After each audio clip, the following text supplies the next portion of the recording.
Penguin Random House Audio presents Nagasaki, The Last Witnesses by M.G. Sheftall.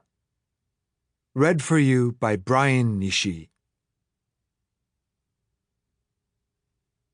To Kano Michiko, who taught me so much. Since Auschwitz, we know what man is capable of. And since Hiroshima, we know what is at stake. Viktor Frankl. No more forceful arguments for peace and for the international machinery of peace than the sight of the devastation of Hiroshima and Nagasaki have ever been devised. United States Strategic Bombing Survey. The missions to Hiroshima and Nagasaki are nothing to be proud of at all. But they are missions to be remembered and never repeated anywhere in the world ever again. Abe Spitzer, 1946. Nagasaki. Part 1. Incendiary Prelude. There are no civilians in Japan. Tinian Island, 0030 hours, August 8, 1945. 33 hours after its roaring return to Northfield, Enola Gay sat empty and crypt quiet on its macadam hardstand, the whirring movie cameras and cheering crowds of its August 6th mission-accomplished celebrations long since replaced by the ambient buzz of insects and the occasional passing sentry jeep. 2,500 kilometers to the northwest, in the harbor city of Nagasaki, 16-year-old Gunge Norio was walking home after working a night shift at a Mitsubishi ordnance plant. Roughly 2 kilometers southeast of this factory in Nagasaki's central business district, two of Norio's Mitsubishi co-workers, 15-year-old Kiridoshi Michiko and 14-year-old Ishida Masako, were catching their last few precious hours of sleep ahead of another day shift of thankless toil for Japan's rapidly collapsing war effort. So was 13-year-old Tateno Sueko, who later that morning would be helping to dig bomb shelters with other members of her neighborhood association. In the northern Nagasaki suburb of Urakami, a 21-year-old Catholic novice named Itonaga Yoshi would soon rouse in her convent room for matins prayers with her fellow sisters in the chapel of Junshin Girls' School. Around and amongst these 5 adolescents, 40,000 men, women, and children were a few hours away from waking up to the last full day of their lives. Across the Sea of Japan from Nagasaki, Kiridoshi Michiko's uncle, Tetsuro, was one of the million-odd soldiers defending the northwestern frontier of Japanese-occupied Manchuria. Along the border of this territory, the Red Army was using the cover of darkness to move more than 5,000 tanks, 26,000 artillery pieces, and 1.5 million men into final jumping-off points.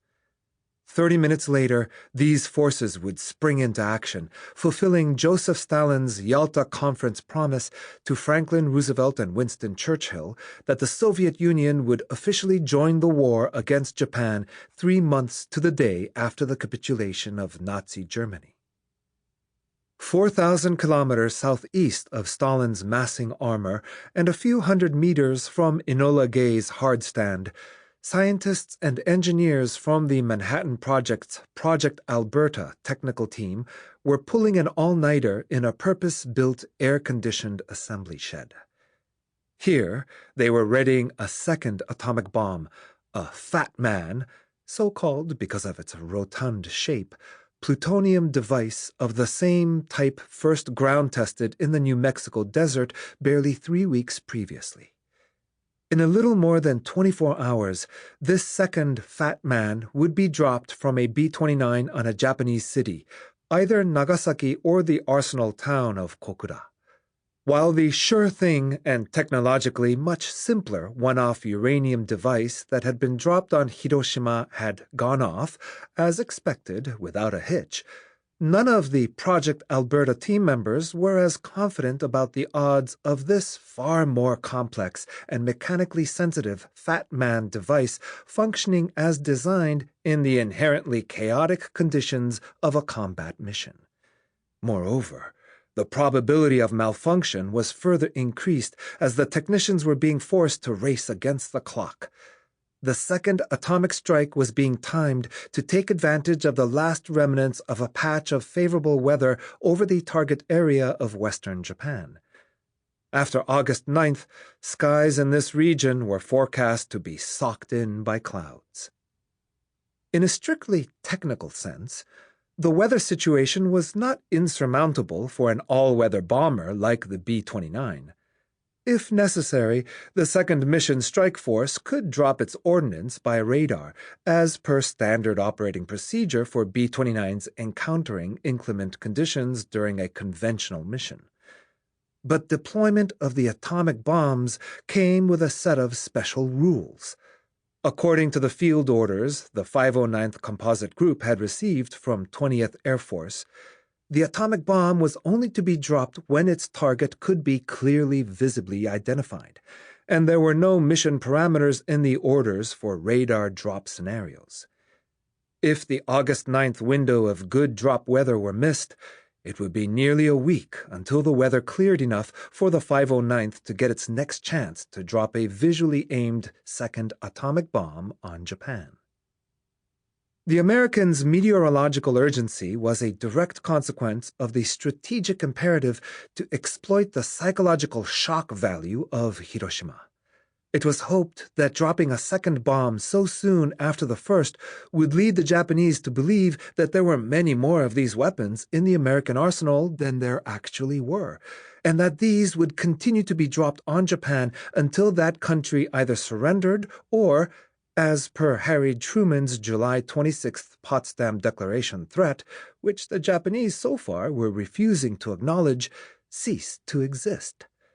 To ramp up the political and psychological pressure on Japan's national leadership, as well as its general populace, 20th Air Force B-29s, in between incendiary raids, had been dropping over Japanese cities in the wake of the Hiroshima bombing leaflets featuring a photo of Little Boy's mushroom cloud and bearing the following message translated into Japanese.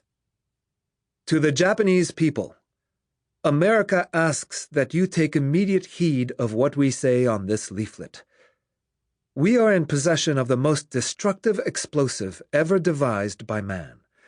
A single one of our newly developed atomic bombs is actually the equivalent in explosive power to what 2,000 of our giant B-29s can carry on a single mission. This awful fact is one for you to ponder, and we solemnly assure you it is grimly accurate. We have just begun to use this weapon against your homeland. If you still have any doubt, make inquiry as to what happened to Hiroshima when just one atomic bomb fell on that city. Before using this bomb to destroy every resource of the military by which they are prolonging this useless war, we ask that you now petition the Emperor to end the war. Our President has outlined for you the 13 consequences of an honorable surrender. We urge that you accept these consequences and begin the work of building a new, better, and peace-loving Japan. You should take steps now to cease military resistance. Otherwise, we shall resolutely employ this bomb and all our other superior weapons to promptly and forcefully end the war. Evacuate your cities. But even if the Americans' bombing schedule were met, and despite these airdropped appeals to popular fear, there was still a possibility that the second bombing would prove as unconvincing to the Japanese leadership as the first apparently had been. In this case, the unlimited bomb's bluff would lose its teeth, assuming it had ever had any in the first place, long before a third bomb became available, which would be sometime around August 19th to 21st. A lot could happen in 10 to 12 days when an autocratic regime was facing an existential threat. Exploiting this downtime, Sample complete. Ready to continue?